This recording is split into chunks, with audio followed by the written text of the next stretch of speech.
Здравствуйте, меня зовут Шепелева Нина. Я учусь в 5 классе школы номер 30 Эжевицкого района города Сыктывкара. Город Сыктывкар – это столица Республики Коми.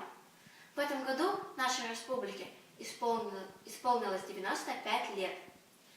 Сейчас я нахожусь в центре Коми культуры, и одета на мне тоже Коми национальная одежда.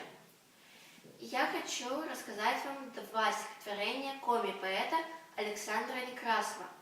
Это даже не стихи, а сонетки-снежинки.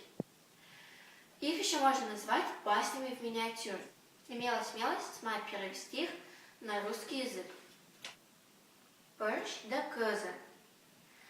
Порш аджис козас отпер, да рукостис ломеном готер, а козас бакса.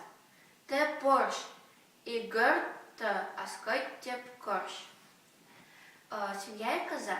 Свинья однажды встретила козу и хрюкнула: «Подходишь мне?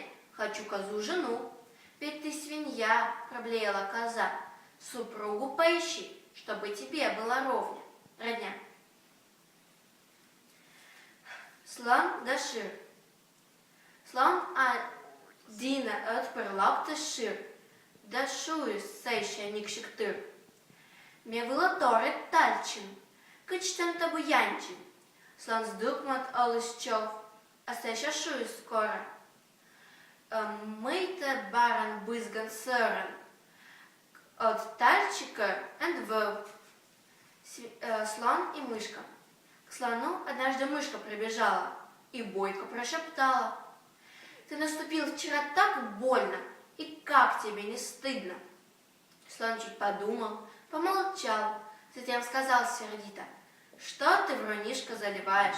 Ведь если б наступил, тебя бы в раз не стало».